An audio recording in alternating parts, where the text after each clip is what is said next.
Welcome to Season 4 of RecLess, the podcast expanding your knowledge and making you smarter about the field of parks and recreation. Your hosts are Shane Mize, Jay Tryon, and Tom Venniro, three career-long friends from around the country, bringing insights, industry stories, and a surprise guest each episode. Thanks for swinging by. We're glad you're here. This is RecLess. Caffeinated crab cruiser. I don't know what a crab cruiser is. Is that my Gulf Coast biased? No, I think it's similar to, you didn't know who Bluey was. Maybe it's a kid's character. Oh, shit. Which, by the way, I had a text message this morning from Trista, and we were talking about something else, and then she goes, and by the way, I know who Bluey is. And I'm like, I hope you do with your daughter. Seriously. Okay. You guys good? Good as I'm going to be. Okay, hold on. Let me just change my one note here. You know, do your normal sound thing where you go la la la la la la la la. Have I done that before? Always. Don't act like with this guest you haven't done your whatever that is, scales. Here's the thing. If you have video footage of that, I challenge you to post it. It's like Anchorman. He's warming up. Yeah, that's right. Getting his jowls ready. Listen, that AI, you start training. saying that in the future, AI will make a video for you. There's always like an AI video that I see every couple of days of like someone that took the words of like the NBA commissioner, like talking about a game that happened last night, but it's not him talking. He talks about how he threw the game or those things. It's hilarious. And they're usually like very vulgar, and it's just like, it's not Adam Silver, but they make it sound like it's Adam Silver. So I'm going to do that with your dumb face and I'm going to post it. If you know how to do that, I'd be very impressed. Yeah, me too. Because I know of the three of us, you are the last one to use AI in any capacity. Yeah, I still don't know what AI even stands for other than Anthony Araki. So, well, enough of this AI chat. Welcome to the 71st episode of RecLess, a podcast where we're focusing on the industry of park and rec. Hey, guys. Three close friends throughout the country. My name is Jay Tryon. I'm going to be your host today. And I'm also alongside Shane Mize and Tom Venniro. What's going on today, guys? Not much. Just it seems like it's been a long time because we're about 2 weeks away in the same week, working on a Monday last week, but I guess it hasn't been that long. And then Jay went on vacation without us. Thanks for the invite. You would have hated where I was. Yeah, every second of it. Just people everywhere. It was spring break. We were at the beach. It was hot. It was a water park. It was sand in all your privets. I mean, I actually would have enjoyed watching you just like what you would have done all day. I don't know what you would have done. Sweaty, sandy, just miserable. Yeah. But you had monsters there. I did. I actually stopped at the grocery store and picked up some food and snacks and some monsters. Was it a Wegmans? No, it was not. It was not. And I will tell you, man, like, I don't think we realize how fortunate we are to have such accessible goods to us. So we stopped at this grocery store. Lindsay and Noah, they like drinking like sparkling water, like LaCroix. Okay, so I go to the grocery store in Charlotte. I get a 12-pack of sparkling water. They're like $3.50, maybe $3. Okay, guess how much it was in the Bahamas for a 12-pack of sparkling water? 12. Oh wow, Shane, that would be high. I would have said like 8. $19.99. Wow. $20 because everything that they have to import it in. Wow. And the taxi How did you driver, pay? What, by goat? Some sort of barter system? I mean, it's a country that has credit card system. Oh, okay, good. Just you don't realize that, like, they said that to me, that the taxi driver, when they picked us up, went to the airport, we stopped at the grocery store, they're like, what'd you think about the prices? And he's like, yeah, everything's imported in. Like, it's just, that's obviously you're in another country. So it was crazy. But that actually leads to my question for you guys today, because we just came back. Import's good. I've been waiting to talk about it. Yes, I'm excited. That's exactly the topic.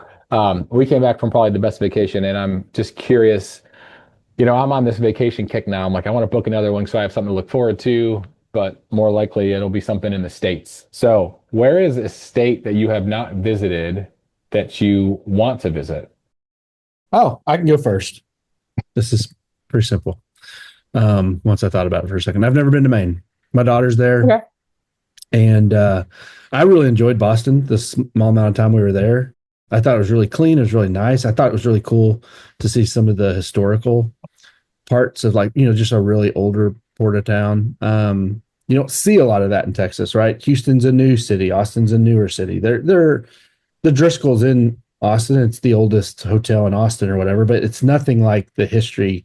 I remember when I went to Philly, I saw that a little bit when I was visiting there one time, like just a lot of some of the old historical things that this country was built on. And I'd imagine there's some really cool spots in Maine. I'd love to see my daughter and visit that part of the world again. So I'll say Maine. That's a good choice. I've enjoyed all our time up in Maine. Tom, what you got? And if you don't have one, I can go. But Well, I've never been to Florida before. Lies. So not this month. Yeah. That might be a lie even. I there's a lot of places I've been to some of these areas or some states where it was just kind of either a flyby or just a very short period of time.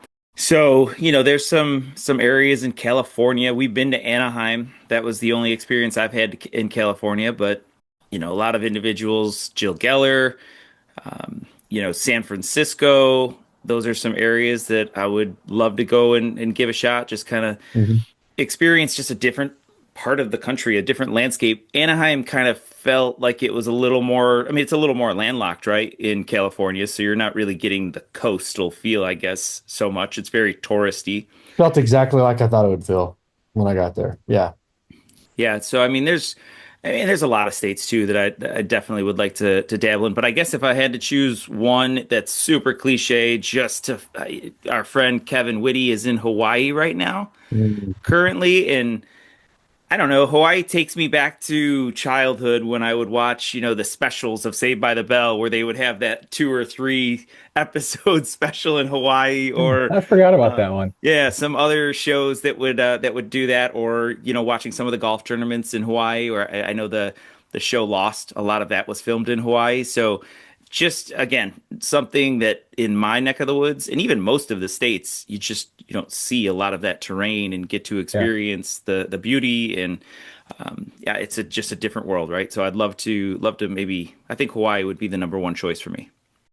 That's a great option. I've never been there, and it's on my list, and one day we'll get there. And I think what's always held me back is the flight. Like, I'm just not really interested in having to fly that long right now, especially with 2 kids. Never been there and not on my list. Oh, that's funny. Well, see, we've been looking at a potential trip to Utah, and I don't know if it's going to happen now. My son, his football team won a tournament, and they got an invite to play at a Utah tournament, but it happens to be the same weekend of a wedding. But as I was doing the homework on Utah, it looked amazing. So I want to go to Utah. Have you not been? Were you not at the Salt Lake conference when it was in RPA Salt Lake? Nope. I did not go that year. That was before that was before, I feel like, my time. Jay, would that have been one happening while you were going to conference? That wasn't after that first Baltimore one, was it? I think it was the year after Baltimore. So ever since my first Baltimore, there's only 2 that I've ever missed. And one was Salt Lake, and one was, I think, Minneapolis was that year, or like a year later. Yeah. And Salt Lake was great. That's the only time I'd ever been to Utah, and my cousin was there doing residency work, so I got to hang out with him a little bit, which was cool too. But I was really impressed with Salt Lake. It was beautiful. And that was probably 18, 19 years ago, something like that. Golly, was it that long ago? I guess. It had to be. Well, maybe not that long, because Baltimore was 2009, I believe. So probably like it was either 2020 or 2021, something like that. So, or 2001 or 2000. Yeah. But yeah, Shane, you had to have at least one child in diapers at that point. Probably all of them. That's awesome. Well, hey, let's jump into this guest. And speaking of visiting states, I'm pretty sure I went through all of our previous guests. We've only had one guest from the state that this guest resides in. So it doesn't really help you, but maybe it They're does. Texan. We've had multiple in Texas. Come on. Oh, okay. Here's some more geography quizzing for you. They graduated from Winona State University, and I want to know if you know what state that's in. Judds? What? Winona Judd. There you go. I don't even Is know it why I what's have that? some of Is these that like things I asked Kentucky you. or something? Nope. Hmm. You got to guess? Winona that sounds like it's somewhere on the West Coast. Sounds made Nope. up. No, no, not on the West Nope. Coast.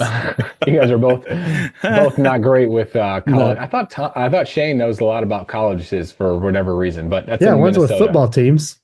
They have a football team. Do they? They're the Winona Okay. what? Judds?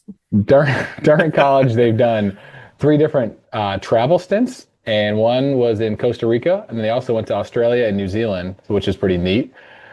They are originally from Wisconsin, so it's not where they live now, but that's where they are from. They started their career on the West Coast, but also now work on the East Coast. So they've No, they're all done over the everything, place. been all Yeah. over the place. They hold a certification as a certified public manager, graduate of NRPA Director School, have served in a variety of roles for their state association, including treasurer for the board, including a co-chair of the education committee for their state conference. They have served as a NRPA local host chair. Okay. Hold They, on. Were they on the program committee as a local host? who's the one here giving the facts here? I get to ask questions.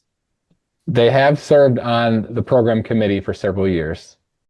They are a big fan of CAPRA and currently conducting annual audit for their agency and reaccreditation visits. I can see your mind is working over there, both of you. It's not. Here's a hint that Tom will appreciate, but then also Shane will also appreciate. So they recently went to Disney for the second time They with their hated kids. And they enjoyed it, but they said they will not go back until they have grandkids. Yeah. Wow. Now we're talking. Yeah. Wow. So they live They- close to one of the East Coast NRPA host spots. Yep. So was that Charlotte? Couldn't have been Orlando. Do they Georgia twice. do they tell some impromptu stand up? I don't know about that one. You think you know who it Okay. is? Well, not now. So I'm gonna give you one more, and it's probably gonna give it away. Baltimore a couple times. They serve also on the Baltimore County Tourism Board. And if that doesn't give it away, then you guys aren't going to get it. And Shane, you should know this. Is it Hold on. Man, I'm really disappointed in Shane. I mean, both of you, but definitely Shane. Just from talking about the question he asked. do they happen to have something to do with us being in Maryland last year? Yes, And Do they're they- on the program Do they committee. have a Pflugerville shirt? they do. They have And are they an assistant director? shady as PH shirt, and they are avid runners and enjoys running with that shirt. Initial CW? Courtney? So Hey! please welcome today's guest, Deputy All Director right. for Baltimore County Recreation and Parks, Cortney Weinstock. So, hey, Courtney. What's up? Everybody. I was between Courtney and Debbie at the end there, but I I don't do stand up. Definitely not. Don't test my skills. so I it don't have was jokes. Justin Cutler. I don't know if Atlanta counts as East Coast, but that's where I was. I think That's where I was Atlanta going does with count that. as East Coast. Yes. So I'm Awesome. disappointed Oh. you don't know Winona, Shane. I The should. Warriors. We're D2. Are you the Warriors, the Winona Warriors? Is there no other Judd references? I mean, Y'all bring her out every year? Ryder, Winona. Yeah, we hear it Yeah. all. The Riders. I think Oh, the Shane is now Riders. due for a Winona Warriors t-shirt. That's I right. got you. I got you. I've Awesome. just been wondering what shirt to send you back. Yeah, that'll work. I'll take Yeah. it. I got a Neely one on right now. You do always have some sort of nice shirt to reference. So, Courtney, this is awesome. Thank you for joining us. Obviously, Shane and I have known you for several years through program committee, and then Tom has been some interactions, at least from last year and beyond, from going to the Maryland State Conference. So that was the reference he asked about. And, you know, you have been all over the place, as I mentioned, with West Coast, East Coast, and started as a rec leader, grown your career as deputy director of right now of a large agency. And just to kick this off, I'm just, would love to talk to you about that motivation of what has driven you both personally and professionally to continue to grow and learn and, become the leader you are. Well, again, thanks for having me. I'm really excited to be on here. I've been thinking about this all week. Like, I get to sit and chat with these three awesome guys. So I've been really looking forward to this. I love it. I know, me too. But yeah, great first question. I think, as many of us are, we're public servants through and through. So I don't know if we're born with the gene or what, but I've always known I wanted to go into Parks and Rec. I've always known I've wanted to be in some type of government public service. I actually wanted to go to Arizona State University, but my mom wanted me close. I'm from Wisconsin. She's like, you should check out Winona State. So I started at Winona State, and I've, from day one in my education, have been surrounded by such incredible mentors and just encouragers. And to say, where does your drive come from and your career growth, every point of the way has been kind of encouraged, motivated by key people in my life. And there are way too many to list. But, starting in Winona State University, the professors there was only 4 professors. The whole Rec and Parks program was about 80 students. So very small. You kind of get to really know your cohort as you move along. From day one, started working in Winona Park and Rec, had a great team there as well, 6 full-time staff. So again, thinking about like right at that year that I started, Parks and Rec came out, the show. And Hmm. so people were like, oh, what do you think of the show? I'm like, it's really close to home. Because at that point in time, I was working in a 6-person Yeah, agency, so it was like in the Midwest. it felt, yes, it felt so accurate. But yeah, having just really great support systems from day one all the way till today. I mean, I'm surrounded by the best people in the industry. I feel like whether it's in Baltimore and or being a part of conference program committee or CAPRA, I mean, just the networking through state and national and local organizations and surrounding yourself with the right people is such a great encouragement. I think it's interesting in public service. We don't talk a lot about the sacrifices that we make at some point or another. Tom, Jay, and I have offline. Like Jay recently talked about how he had gotten to a point and he got his vacation, and I'm sure, and this has been a mental reset for all of us. But Tom, Jay, and I at different times have been like, man, the things you give up, the things you have to put on a shelf, the things you have to sometimes miss, family wise, to be really good at what we do here makes you start to reconsider what you're doing from time to time, especially in dark moments, especially in the tough moments where you say, man, I don't want to miss another recital or, family get together because I got this event going on or whatever. But we don't talk about that enough here, and I think when we look up to people and when people look up to you, they see where you're at now. And I've seen your ascent from our time together, but I don't think we talk about enough what you gave up to get to where you're at. What have you had to give up? What have you had to put on a back burner? What have you had to put off for a while to pursue what you're doing now, to be where you're at currently? Well, that's a loaded question. That's a big question because I feel like, for many of us, this isn't just a career. This is part of who we are. This is a Yeah. part of our identity. And I think, obviously we all must have very strong partners, family support systems. And big shout out to my husband because, he definitely He's got a Pflugerville he shirt. does have a Pflugerville shirt. Yes, he does. You took care of him too.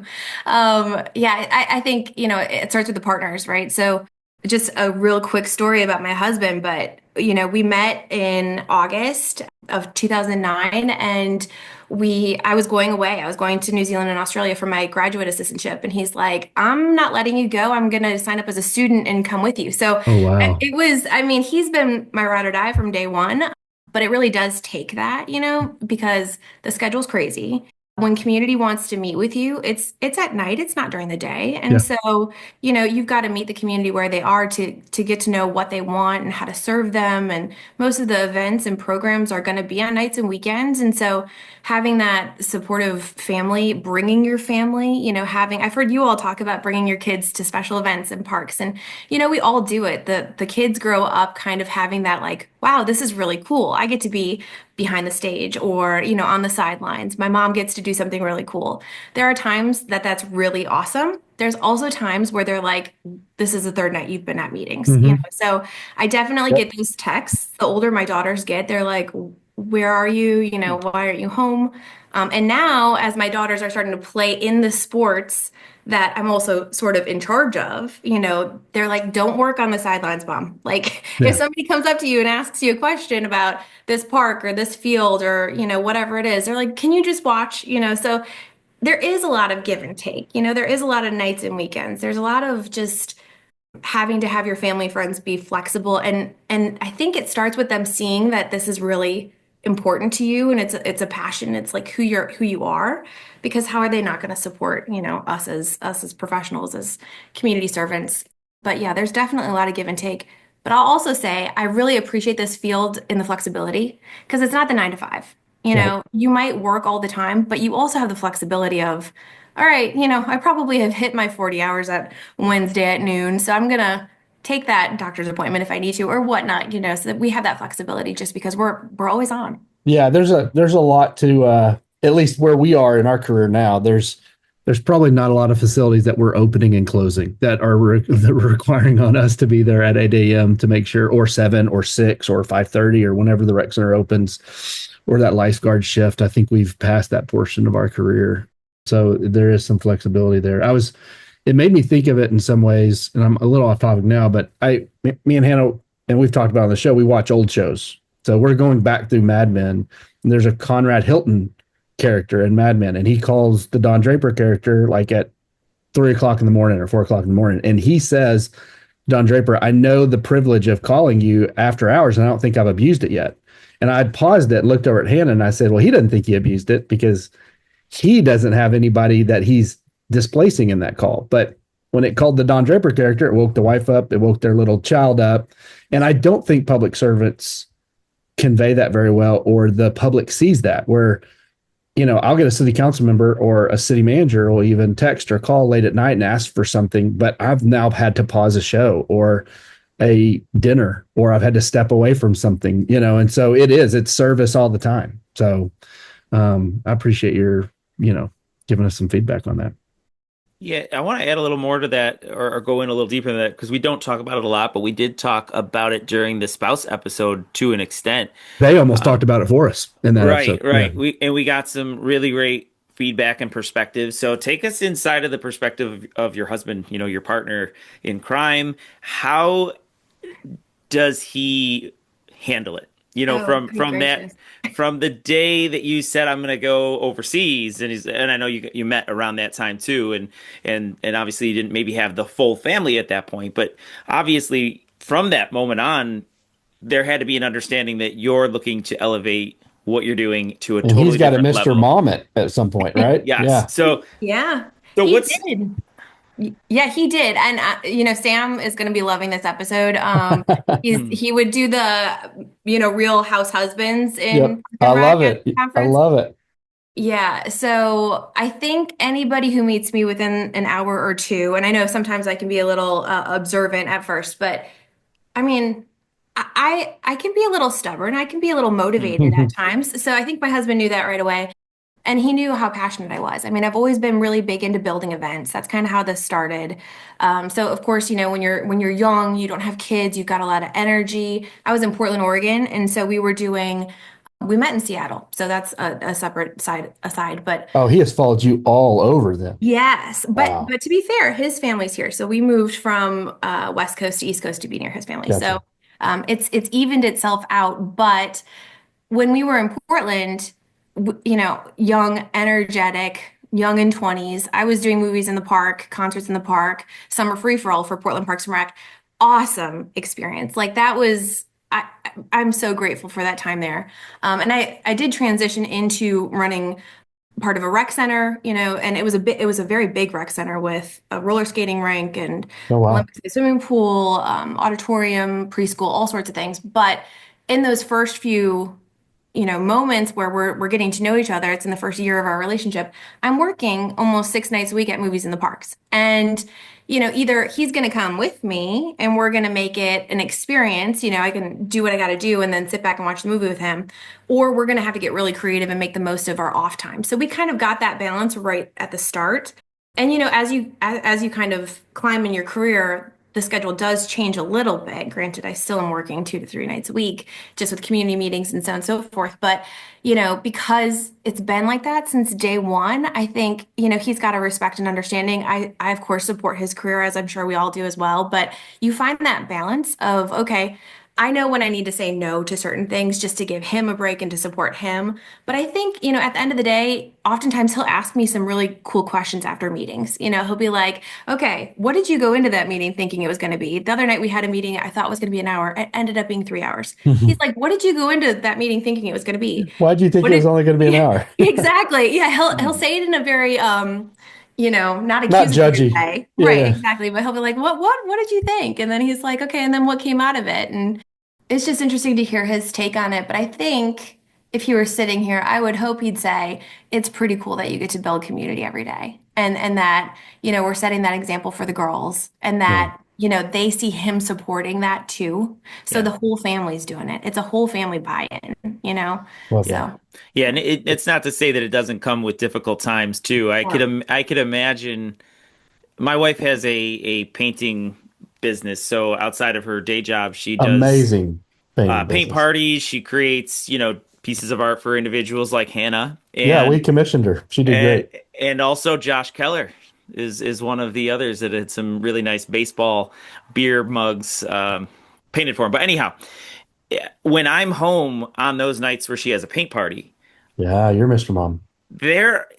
I'm saying flat out that it is a challenge. And so I know that I do that twofold to Melissa. She's doing that way more often than I am, especially on the full weeks of conferences. And it's not just the meetings and the events. And the events are great too. There's always a little bit of you already hit on that, kind of a balance of incorporating the family. But yeah, it's definitely, I would say it comes with its challenges as well. But that's really important that Sam's along for the ride. And you hit on something at the end there that is interesting to me that I found with Melissa. Sometimes I want to be guarded and not even talk about what happened during the day because I feel like it's all encompassing of my brain, my life. And so I'm like, and she'll ask questions, and I'm like, yeah, you don't really want to talk about that right now, do you? And maybe she does. I don't know if I've really ever asked her that, but it's really nice when they do take an interest in what you're doing. So that sounds like a really healthy relationship in obviously understanding of what it is that you're doing, your aspirations, and you could probably give some people some really great advice about going off into that journey when you're first starting a career, not knowing what you're getting into, and then trying to build a family on top of it. It's so interesting you That's so say true. that, Tom. Like y'all give me crap about not listening to this podcast or not. I don't normally watch like my own presentations back to council. Part of the reason I don't have to do that, and I'm not super active in our YPN chat, part of the reason I don't have to do that is because my wife does all that. Like I'll come home from a council meeting and I've presented a couple things and she'll be like, what were you thinking? I have this, remarkable. And the other day I put it up to my face when I was talking to council, like they had asked me a question. I put it up to my face. It was just a natural reaction. She was like, don't put that thing up to your face. I was like, my wife's at home live watching my boring council that I'm sitting through, wishing I wasn't there for 3 hours. She's watching it, waiting for the 5 minutes where I get up to present. And then saying, what were you thinking about when you did this or that? So, we talk about our spouses, they completely buy into the part of it at some point. They're invested. You need to text us a link next time you're presenting so that I can watch it as well. Yeah. I present every other week, basically. So you just go to council and look at it.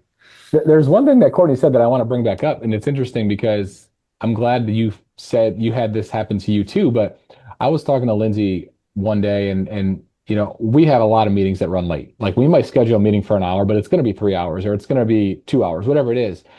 And in her line of work, it's like, it's unheard of. It's like you set a meeting for an hour, you're going an hour, whether you finish or not. And I don't know what that's like. Like I never schedule meetings that are like, maybe once in a while you get out early.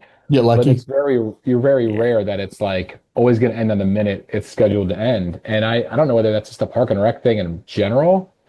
And I just found that interesting.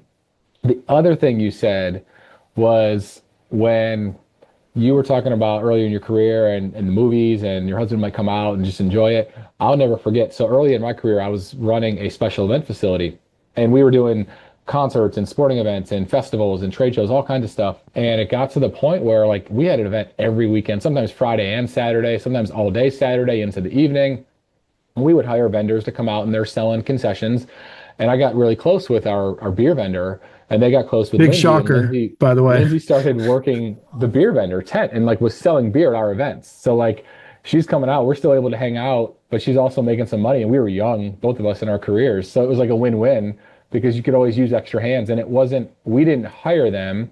It was like a third party thing. And they ended up bringing her on to be there, and we got to spend some more time together. So kind of like she got full-fledged involved in the career path as well on a different level than just being there as a participant.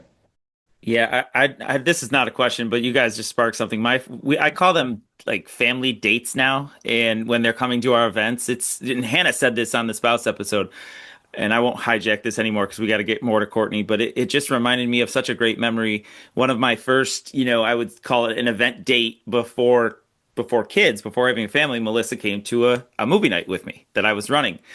And so I get it all set up, do the announcements, whatever it is. People are watching. We watch the movie. And at the end of the evening, she decides to stay with me for the breakdown and all that.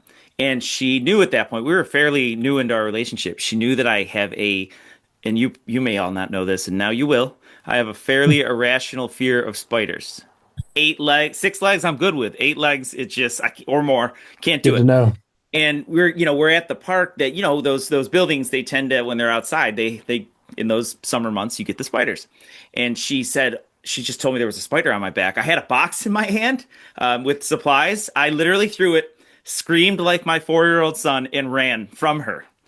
And yeah, I guess that's how I knew she was the one at that point. She knew how to give it back. You feel free to do that. Yeah, in front of her. In front of all the people that were still there. That's awesome. Great. This is so random, but can I tell a quick story about I movies love that it. just kind of popped into my head?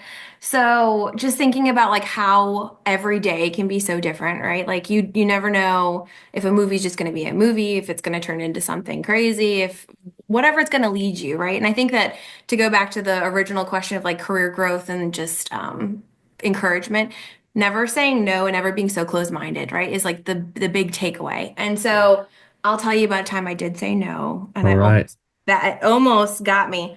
So I'm young and I'm in Portland. I have my first BlackBerry. That's like Yeah, now we're right? And I'm talking. like, okay, great. Who has this number? And of course, it was full of spam calls, and it's got community phone numbers, whatever. And so I get a phone call.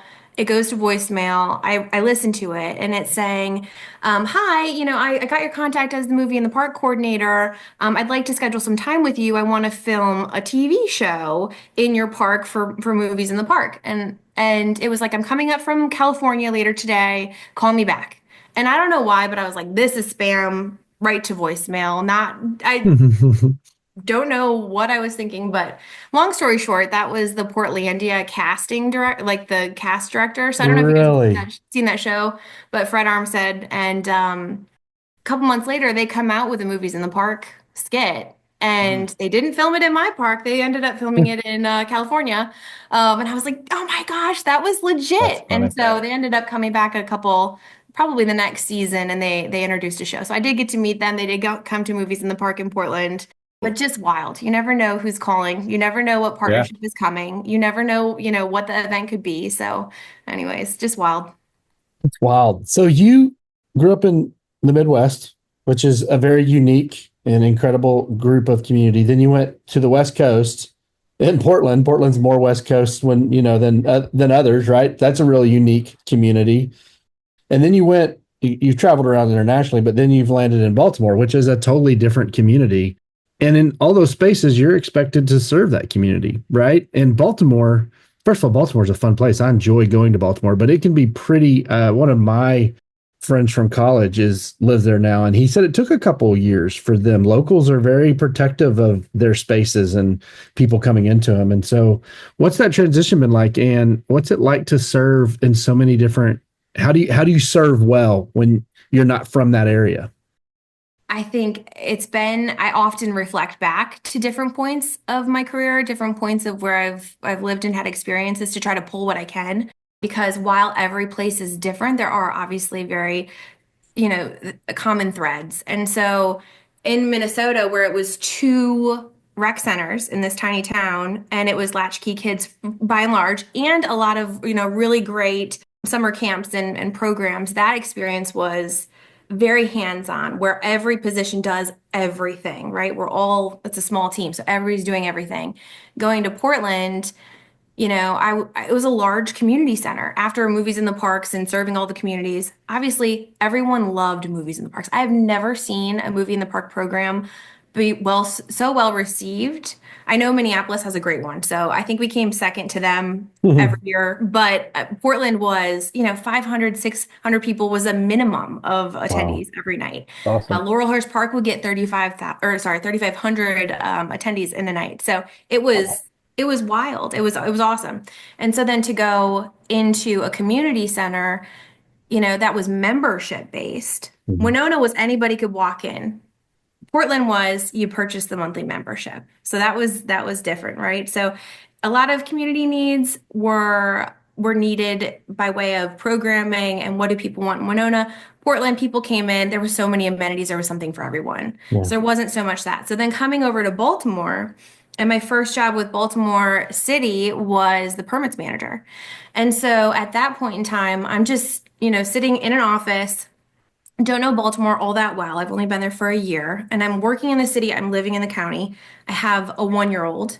I'm pregnant with my second. So again, that dynamic, early living in a new city, having a new family, trying to figure out what my niche is to serve this community, right? And so whether I knew it or not, it was the best career step I could have taken to get into that permits role, because I got to see what people were using the parks for. They were asking for family reunions, and how important are those family reunions in Baltimore. So getting to know like what those look like and all of the different factors that come into it, just going to attend some of those family reunions, because I was very hands-on when I moved to Baltimore. I would go to the events. I would be out in the parks with the kids. I'd take the kids in the stroller.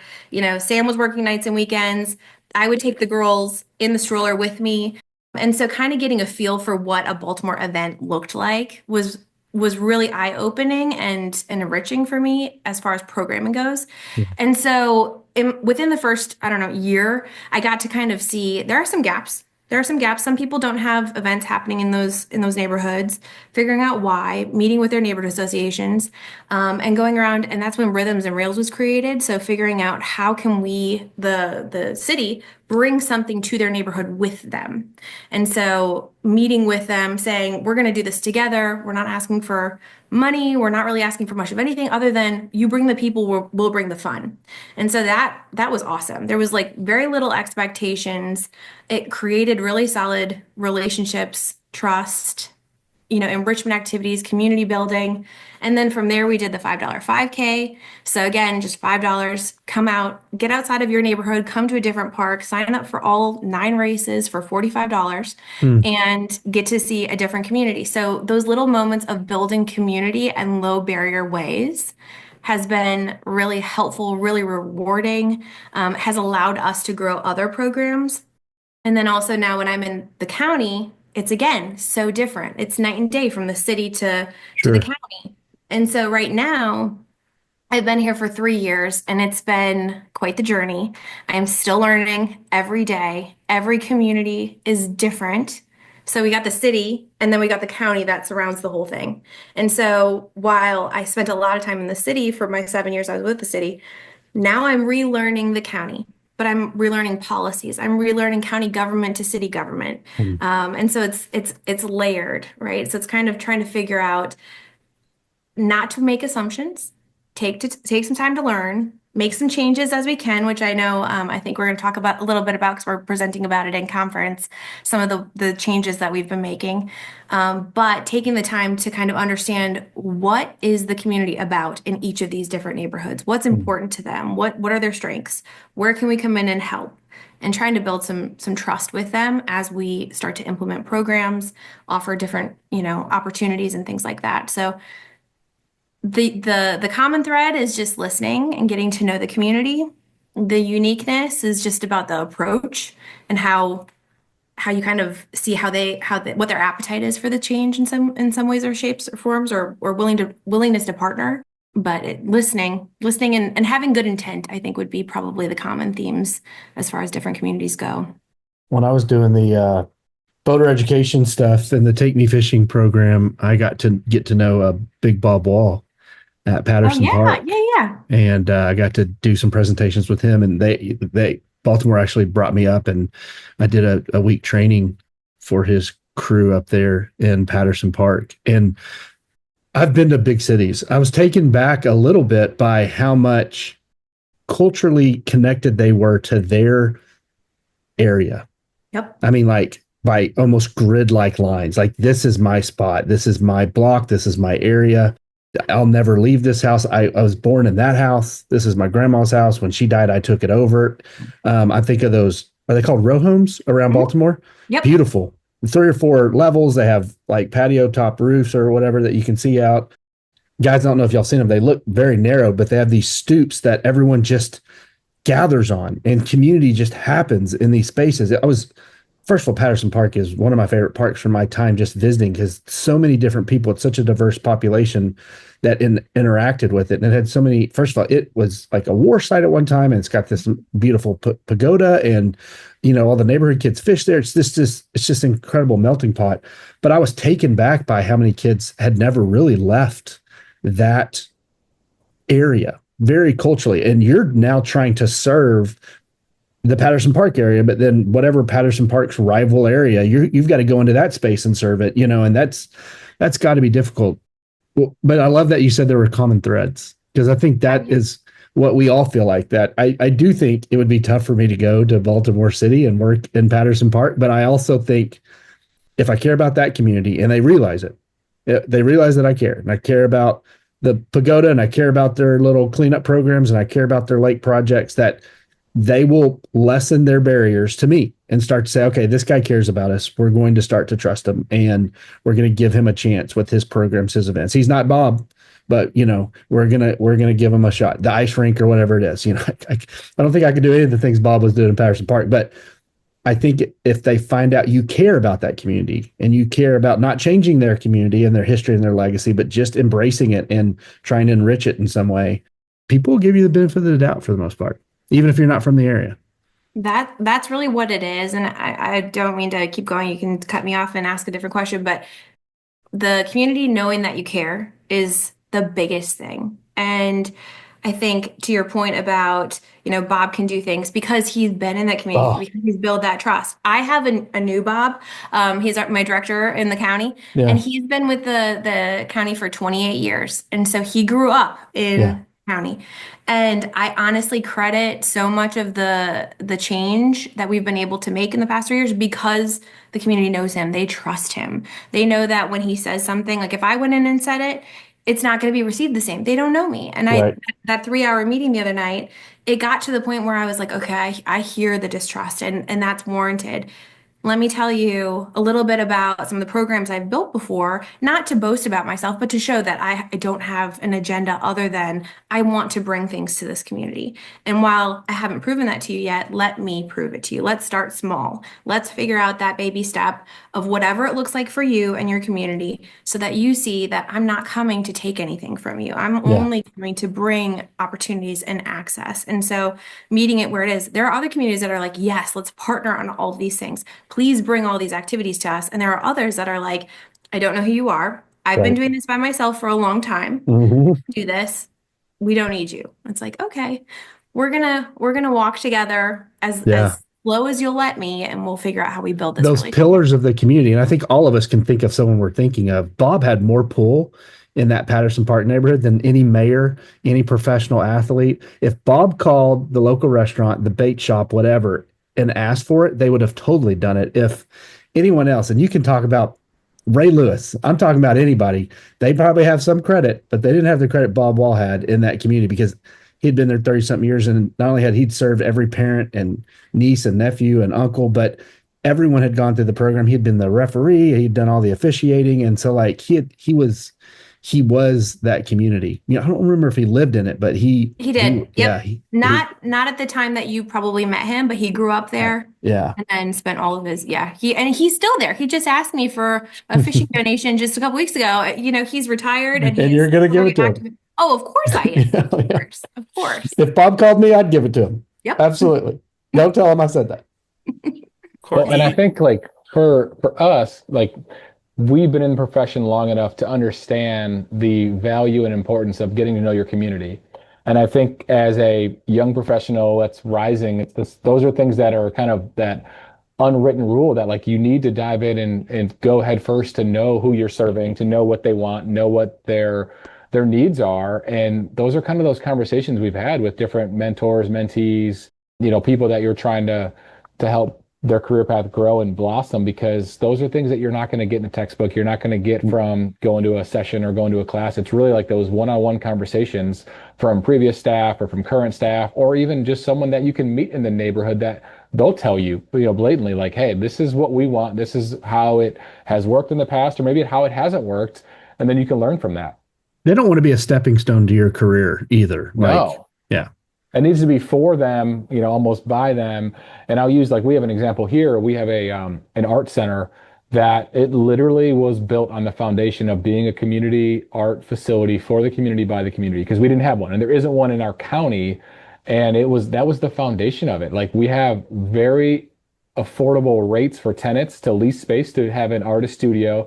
We have classes that are very affordable, but it's all because it was pushed by the community. That's what they need, and that's what they wanted.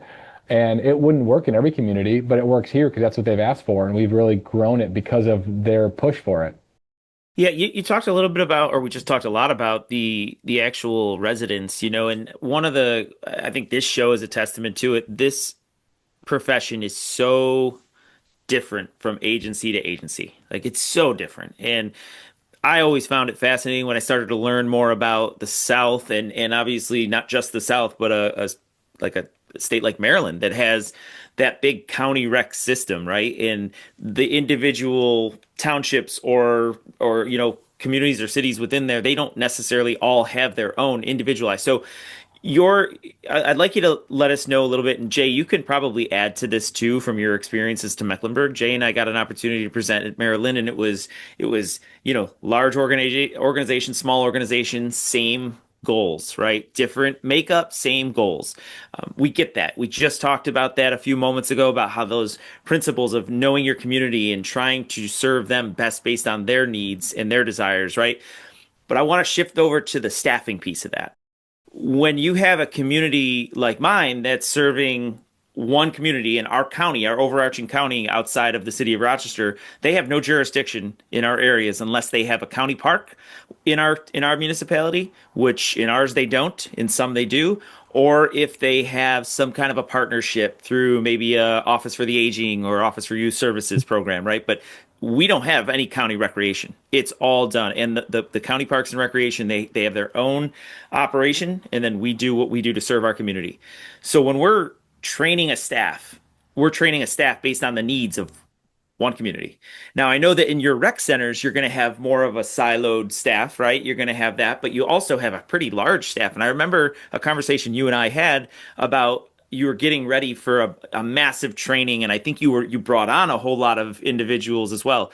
Can you talk to that about what some of those changes that you just went through with your staff, with your team, and what's that secret sauce to getting all of those individuals to understand that message? If you find that secret sauce, I want to know. It's still in progress. So we are talking about this at NRPA this year. We are fortunate enough to be selected to speak at NRPA. We just presented on some of the major changes that we just had at our state conference, MRPA. But when you think about Baltimore County, we're serving 850,000 residents. We have a whole bunch of different jurisdictions within Baltimore County. I'm just going to take a moment and just kind of set the scene a little bit. There are 44 independent nonprofit recreation nature councils that have been around for 75 years. They're amazing.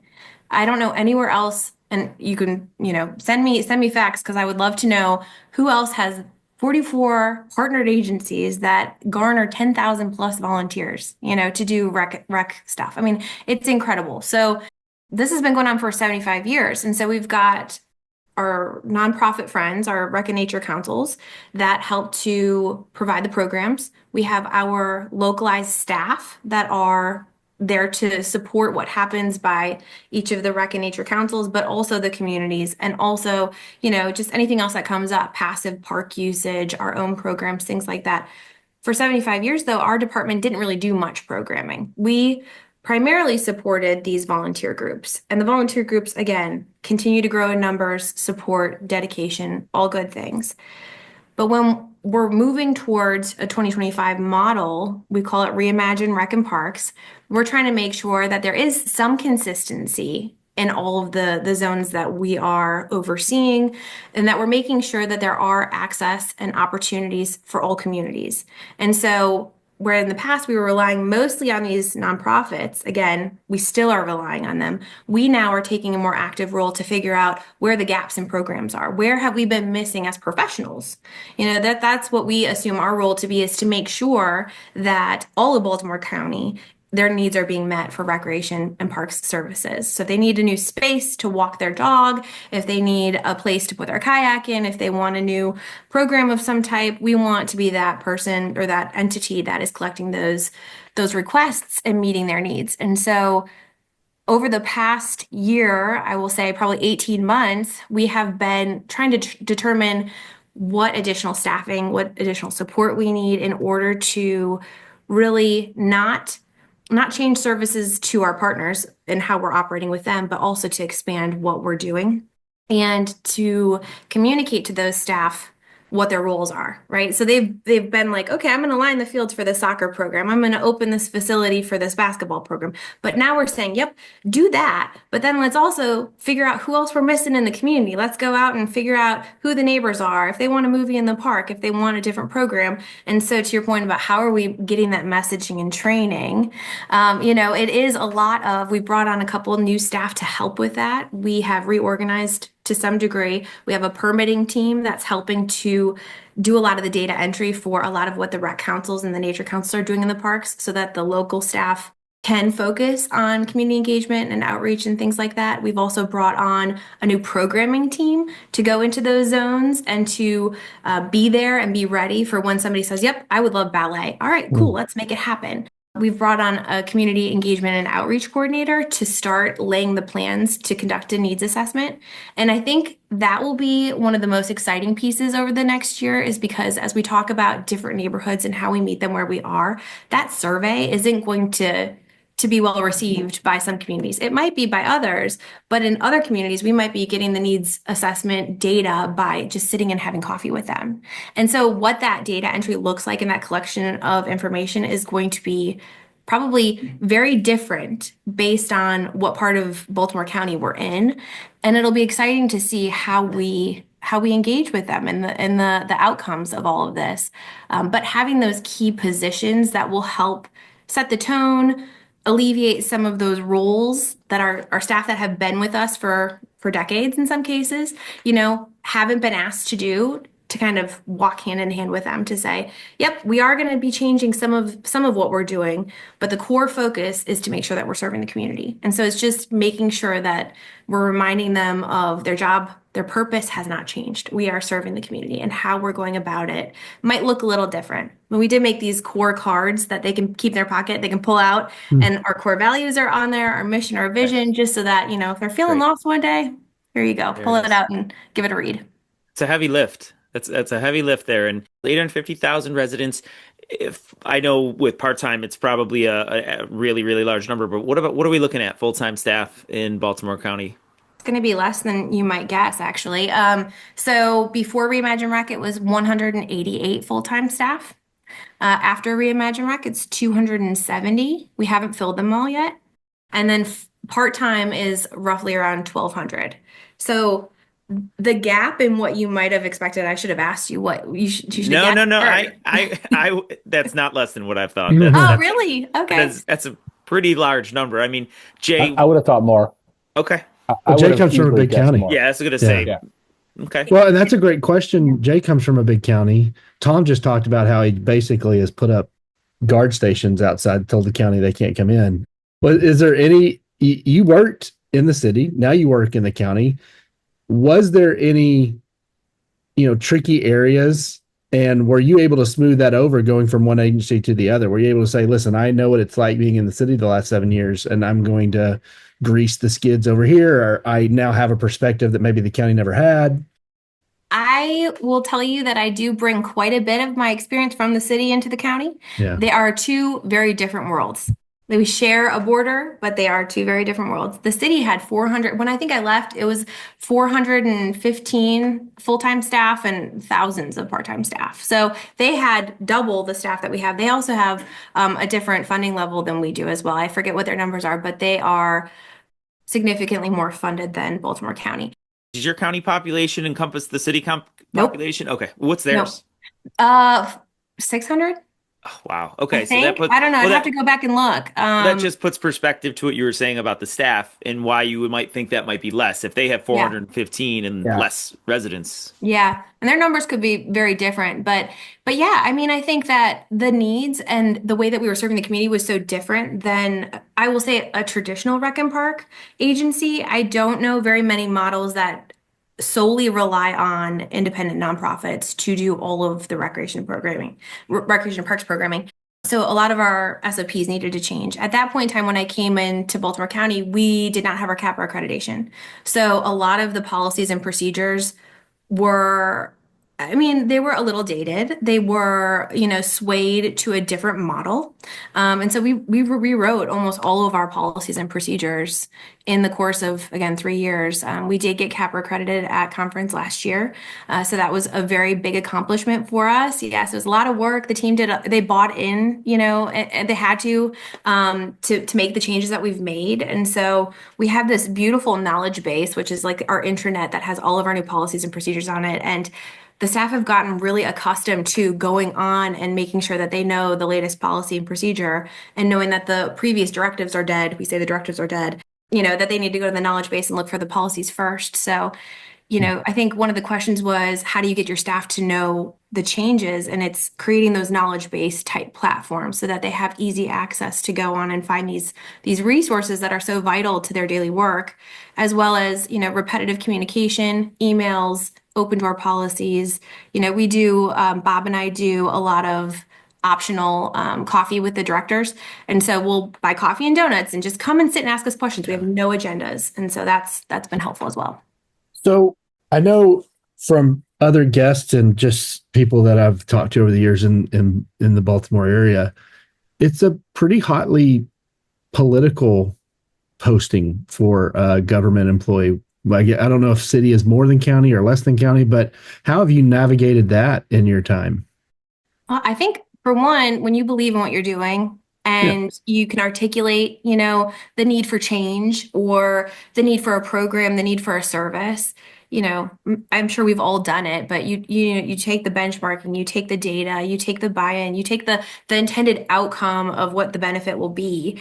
And when you sell that, I mean, if you get told no, fine, okay, save it for a rainy day, right? You can come back to it later, but that's not been my experience. If you genuinely come to the table with a benefit to the community in any political climate, political leaders want to see their communities thrive, right? And Rec and Parks, we have the icing on the cake for that. We can, put the shine in many different areas. And so just one, always being available to help out. I know you guys have talked about this a lot. We wear so many different hats. If a department doesn't want to do it, Rec and Parks will do it. If something's going on and they want to add an animal, event to their job fair or something, Rec and Parks is going to come and bring the turtle or the bird or the whatever, just ways to stay relevant, stay present, stay a part of the conversation.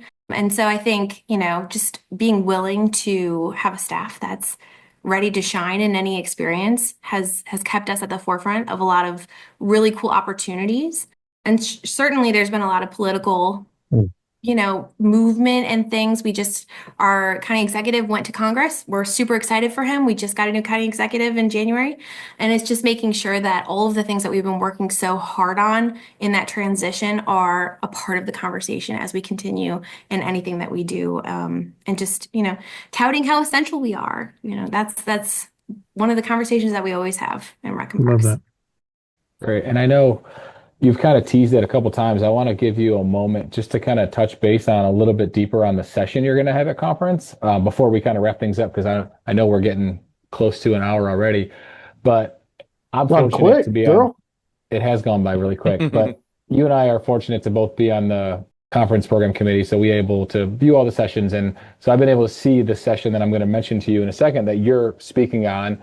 that is titled Reimagining Recreation, Leading Transformation or Transformative Change to Equity. And you've touched on some of it already, but it's really interesting. A lot That of sounds the really interesting, by the way. That's a great title. Yes, but you talk about organizational change strategies, implementing new projects, and just overall. And I know Tom mentioned it with the staff, but like, can you just dive in a little bit more on what that session is going to be like? Because I'm sure there's going to be a lot of folks that are interested in coming to that, but this will give them a little bit more insight on it, other than just the description that they'll see in the app or on the website. Yeah, thanks for the opportunity. So this session, first and foremost, anytime I go to a session, I want to make sure that one, I'm hearing something that's engaging and enticing, and something first and foremost that I can leave being able to implement some of the tips and tools that worked for this department that's presenting. So in this case, we're going to talk a lot about recognizing the need for change, crafting key organizational change statements so that you can take it up to your political leaders if you need to, or your staff, or your stakeholders. We're going to hopefully evoke some emotions from the audience to kind of get you to understand what we witnessed, what we've been kind of identifying as needed change for our department. And then you'll walk through the process of how we crafted those change statements. And then from there, how we pitched it, how we started to implement it, and then how we evaluated it. And the whole time there's going to be a little handout if you want to go through it and figure out, what change you might want to do in your agency. There's a worksheet that you can fill it out, SWOT analysis, things like that. Key Mad Lib of how to build an organizational change statement, things like that. So people will be able to walk out of a session, hopefully with a tool that you can take and kind of implement what we did. But it's looking at all of the different ways that we can serve the community better through all of our stakeholders, our policies, our procedures, our programs, and all of the key steps that we needed to take to get there. And we'll lay out 19 different recommendations that were given to us by a consultant to make some changes. And we'll show you how far we got in a year and what we're doing to continue that change, how we bought in the staff. And we'll be very real about some of the missteps that we learned. That's important. We wouldn't do that again. So follow along. It'll be entertaining. Bob and I, he's my co-presenter. He's also my director. We've been hand in hand in this. We have a lot of fun together. We banter a lot. So there's probably bound to be a little bit of that in the session. But, my hope is that everybody can walk out with, a way to implement change should that be something that they're interested in. An important question. Mm-hmm. Roundtables. No roundtables. Thank you. No roundtables. Thank you. I have Shane will be there. That's right. I will. Well, we can edit that out. So the answer is either different or just that question doesn't get asked. No round. Hashtag no roundtable. Well, that sounds awesome. I know I'll be there and I'm looking forward to that. And hopefully, others can attend that session as well. But let's move on to some rapid fire. And your name, Shane mentioned it when we first started, is labeled on this as the Caffeinated Crab Cruiser. I don't know if there's more of a story to that, but when Tom and I were in Maryland last year, we did go find some crabs. So you can talk about my invite was lost in the mail, by the way, Courtney. What happened? I'm also curious where your favorite spot is for crabs. Ooh, good question. The title of my, my caffeinated crab cruiser. I love coffee, I love crabs, and I love to run. So I was just trying to AI helped me with that name. I was like, what would be a good nickname for that? But I love cool. Conrad's crabs for takeout. Okay. But if you're going to come, Captain James is right on the water, and it's just a fun place. I know I'm probably going to get booed by other Marylanders for saying that, but I do love. I'm guilty of the Promenade, which is in Inner Harbor, a 7-mile stretch of pathway, and that restaurant's right on there. So take a walk right after you get crabs. It's beautiful. Cool. Now, with the crabs, this isn't my question. This is just a secondary question. It counts. No, it doesn't count. With the crabs, are you talking about get the bag of crabs, the brown bag, and then work for like 2 hours to get all that meat? Are you talking about a blue crab sandwich? Are you talking about the big crab? Okay, you're talking about the bag. Dump it on the table, and it's a social event for hours. Yeah, it is. It takes forever, and you get a little mallet. It's fun. All right, my real question that I've been waiting to ask, I actually almost stopped the start of the interview to ask this, was what do Thanks you for your mean? patience. What? Yeah, I had to be so patient in this. What do you mean you're not going to go back to Disney until you're a grandparent? Please. And Because it I need you blows. to. We had a great time. So CPC, obviously we had our winter meeting in Orlando this year, and I made a trip of it with my family. They came and they met me. We had a Smart. great time. My husband, I will give him again shout outs. He planned the whole thing. He he did a very good job, but it was like bam, bam, bam, Oh bam, yeah, bam. never It stops. is. And I like that I'm a go, go, go person, but the past year and a half has been so go, go, go in my personal and work life that I'm like, you know what? I want the Bahamas. I want to go where Jay just went. And so I had a lot of fun, but I'm gonna tell you that price tag, I could have just been on a beach and There you sipped, go. it was I fun. mean, It was fun. $20 LaCroix or whatever, Jay. That's true. That doesn't sound great to me either. So, No, I well, didn't plan on that. I didn't know that was a thing. Tom's well, got a little villa in Orlando you can rent next time you're there. Maybe he can give you a Noted. discount. It was fun to stay on property though. I think that yeah, was really nice. We where'd you stayed at stay? the beach club. We stayed at the beach Yeah. club. Yeah, it was nice, but you know what? We weren't at the beach club at all. We were in the parks every day from sunup to sundown. And we had a great time. I mean, we went on all the rides. I loved Galaxy Gardens of the Galaxy. I would ride that Yeah, a hundred that's more probably times. the best ride out there. Yeah, I agree. Yes. What time of year did you go? We went February. J1 was Oh, okay. winter conference. I think This it was has just Yeah, February. become a early Disney February. So yeah, podcast. you guys can leave now. We're gonna continue. No, I'm just kidding. All right. Next question. I just needed to know where your rationale. Wait, you already How? asked the question. Yeah, next question You from actually Shane. asked two. Okay, Okay, thank I you. I get wasn't one. seeing next question for me. Next I Okay. thought you had another one. Yeah, I did too. I do. I have so many, but we're gonna share Yeah. Okay, today. I appreciate you shared a little bit. So Sam's from the Baltimore area, or No. at least, oh no, I thought you said you moved for his family. He's from Boston. He grew up in Boston. Oh, To be very okay, Oh, clear, he'd be nice. very mad at me. gotcha. But then his mom moved down to Baltimore, so that's why we're here now. But And he grew up in and it Boston. sounds like both of your the girls have all been born and raised there, My oldest was born in Portland. but then got there as quick as she could. Is that what y'all say? Yep, Okay, yep. and then all right.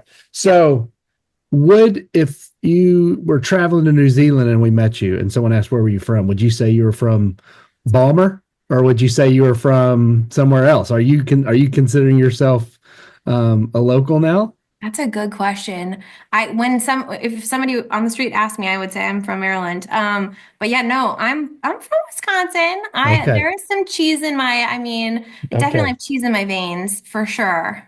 Yeah, but it's been a while. I feel like I moved when I was 18, so it's been a long time. But So I was asking that to ask this: what place do you miss the most about wherever you consider home as far as food? So if you're from Wisconsin, cheese what's your curds. cheese curds, and who does it the best? Oh my gosh, Rockies in Stoddard, little tiny town on the Mississippi. They have these big, lightly battered cheese curds. They are delicious. If you go there for a conference, you should go. Okay. But really, not very many places do cheese curds wrong in Wisconsin, in my opinion. And a Bloody Mary. If you love Bloody Marys, they're like full meals. You can just get cheese curds, Bloody Mary, and you'll be good. You don't need anything else. Awesome. I like it. I'm going to ask you the same question I asked them at the beginning. Is there a state you've never been to that's on your list that you want to go visit? Yeah, I love that question because I was thinking about it. I'm like, gosh, I should add up all the places I've been. Well, when Shane thought Winona was in Kentucky, I realized I've never been to Kentucky. So maybe I'll go there. But I really do think Alaska would probably be number one on my list. Oh, Yeah, that would Okay. probably Yeah, that's be a good it. one. Yep. yeah, for sure. We talked about let's go a little bit back to when we were talking about the family aspect, and on the spouse episode we talked a little bit about what we really enjoy, or maybe it was another episode about those perks. What's your favorite memory that you've gotten to experience with your family at one of your events? Is there something that you can think of that you're like, this is I'll never forget? I mean, there's a ton, I'm sure, but Yeah, I mean, I've had a lot of I'll never forget this moment in my job, but specifically with the family, it's going to be so simple. But the girls were maybe, I don't know, 4 and 6. I mean, still young, but old enough to be like, whoa, this is cool. And we hosted it was a holiday event. I think it was called Winter Woodsy Wonderland. I love alliteration. It's a mouthful. But, it was snowing and we had a horse-drawn carriage and, there was just so many different like hot cocoa bar and there was axe throwing and I mean, the girls didn't do axe throwing, But just to kind of see their eyes light up on the horse-drawn carriage ride and walking through, seeing, hearing the music, all the sights, sounds, smells that you want from an event, seeing their eyes light up and love Christmas as much as I do. We had Elf, which is my favorite movie year round. Elf was on outside. We had fires going, and I just feel like at that moment, I'm like, they get this. They get the power of an event. They love Christmas. I'm so happy to be here with the family. I'm so happy with this event. So I think that would be one of the moments that I'm like, this makes sense to me. Like, this is like such a cool moment. So one mine or the other with my last round robin. It could either be who is your favorite former program committee member, but I'll leave that. You've traveled internationally. Yeah. Oh, you've traveled internationally. Oh, yeah. What place did you most enjoy, and were you surprised by it in any way? Like when you got to a place like New Zealand or whatever, was it more of what you thought it would be? Yeah, I actually thought I was going to love Australia more than New Zealand. I was actually, I don't want to say bummed about New Zealand, but I thought it was just going to be a lot like Wisconsin, like green farmland and things like that. And I love New Zealand. Now, More than Australia. More than Australia, like hands down. And Australia's great. Like, don't get me wrong. I would go back anywhere of those two places. We're big in Djibouti. I don't know if you've been there, but I've heard you say that. I might have to add that to my travel list and wear my True story. my shirt. That's right. No, but New Zealand is luscious and green and friendly, and you just feel good when you're there. You feel healthy, you feel fresh air. There's so many recreational opportunities. I hadn't watched Lord of the Rings, and I still haven't actually, but we hiked up Mount Doom and everybody was like throwing the rings in the Mount Doom or whatever, and that hike was so majestic. The Rupert Trail, I mean, I had so many just like spiritual awakenings, just like reflection pieces that I'm like, I'm so lucky to be here, and that's what New Zealand brings out of me is just thankfulness. Cool. So you're saying it's a lot not like Wisconsin. Less cows, lots of green. Yes. More Wisconsin. Come on. Oh, man. Well, Cortney, this has been awesome. I feel like we could go on and on and on. Yeah. And a lot of topics we didn't even get to. So no, I actually have my notes. I know several things that we didn't get to, but that's okay. That's all right. We'll have to bring you back for round 2. Would love that. It was fun chatting with you guys. Thanks so much. Thanks so much for joining us. Courtney. We didn't even talk about Ron Swanson. I know. I was actually waiting for you guys to. We didn't even talk about our chance at Hollywood greatness. Yeah. Well, it's still on the table. I'm still. Ron Swanson, Jay, is a character in a TV show. Yes, called Parks and Rec. It's about the thing we do. Our actual industry, by the way. Where is the Maryland conference next year? Are you back at the same spot? It's still going to be. I believe it's still going to be at Cambridge. Well, cool. Shane, maybe you'll get the invite for that one. Maybe lost in the mail. Maybe we should invite. Would love to see you. I'm only going to invite Shane next year. Let's go. Now we're talking. Well, I'll see you guys in Orlando. Sounds good. See you there. All right. Bye. All right, bye, Courtney. Thanks, Firecracker. Could have gone like 2 months. I love her. Oh my gosh, she can talk for forever. She's great. She could. Her. I mean, so well spoken, and the amount of experiences is. Yeah, it's you don't meet a lot of individuals who have that background. She was someone that I got to meet her through the program committee, didn't know of her before the program committee, and was instantly impressed by her and enjoyed every interaction, not just on the program committee, but even when I see her at conference now, enjoy every interaction with her. She's such a fun, professional, really astute person that knows what she's doing. And I think you could, I don't know if everyone can go from Wisconsin to Minnesota to Portland to Baltimore and serve in those communities as well as she does. Like, she just really cares about every community she's in. It just kind of pours out. You can see it. She gets it. She gets the impact. She gets the value, the importance of what we do. And the passion is just like, it's very, it's apparent, but it's also like, it sucks you in to like want to grow from her and learn from her and impact your community. She's also one of those people that when you hang out with her, you just start smiling. She's infectious. She's just a happy person to be around. She's always even smiling. I smile. I know you do. You smiled way more today than ever. Way more. Right. First time ever.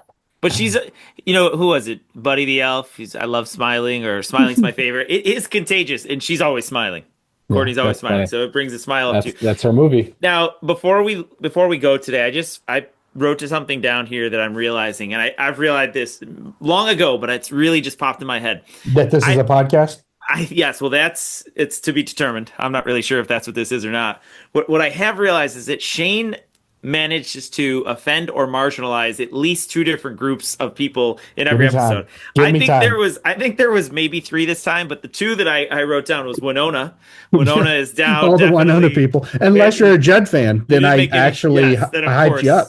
Yes, and then at the end there, the Wisconsinians, I'm thinking that Trista and Chad, they're going to may lose my invite. Yeah, absolutely. She's the one that said it was opposite of Wisconsin, not me. I don't think she meant it that way. I said at the very beginning of this how I talked to Trista today and how I was talking about wanting to go to their conference, and now completely off the table. Rooney. I love Wisconsin. Hashtag Rooney. Oh, earmuffs Rooney. Let's go. I wore it today. I got to take my picture and send it over to Hannah. I didn't even see that until you did that because your camera was a little higher. Yeah. So, well, hey guys, this was awesome. This was great. Once again, Courtney, thank you. And can't wait to see you in Orlando. All right. See you next time. Okay. See you guys. See you, everyone. Follow RecLess Podcast on YouTube for more content and outtakes. Listen and subscribe wherever you get your podcasts. Follow along on Facebook, Instagram, and LinkedIn for news and exclusive clips. RecLess Podcast is edited and produced by Hannah Mize. Thanks for listening. See you next time.